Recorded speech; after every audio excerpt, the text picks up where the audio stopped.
We can now see the external iliac lymph nodes in this image, which are closely associated with the external iliac arteries and veins. These lymph nodes receive lymph directly from organs located in the anterior and superior parts of the pelvis, such as the superior part of the bladder. In terms of male genitalia, the organs that drain directly into the external iliac lymph nodes are the ductus deferens, the ejaculatory ducts, part of the bulbourethral glands, the superior part of the seminal glands, the membranous urethra, most of the spongy urethra, and parts of the prostate. After reaching the external iliac lymph nodes, lymph from these structures travels to the common iliac lymph nodes, which we'll discover later on in this tutorial. The internal iliac lymph nodes are our next node group of interest. True to their name, these lymph nodes drain the area which is supplied by the internal iliac artery and its branches. The internal iliac lymph nodes can be further divided into 3 subdivisions, which include the superior gluteal lymph nodes, the inferior gluteal lymph nodes, and the lateral sacral lymph nodes.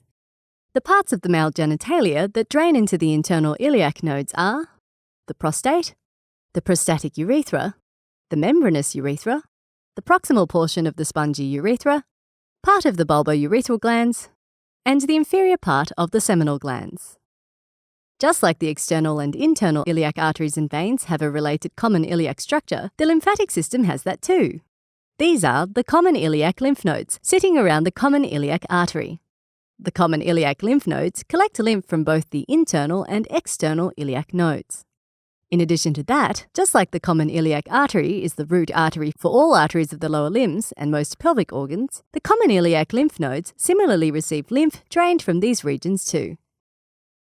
The medial members of the common iliac lymph nodes are the ones highlighted in this image, which are known as the promontorial lymph nodes, or you may even see them referred to as the subaortic lymph nodes, if that's not enough names for you. The name comes from their location being anterior to the sacral promontory. Inferior to the promontorial nodes are another group of nodes known as the medial sacral nodes, which are found along the length of the median sacral artery. If you found this quick anatomy or physiology video helpful, you'll enjoy our video tutorials even more. Click on the button and you'll see what I mean. We have hundreds of videos available to our premium members, not to mention all the fun quizzes, complete articles, and atlas sections to solidify your knowledge.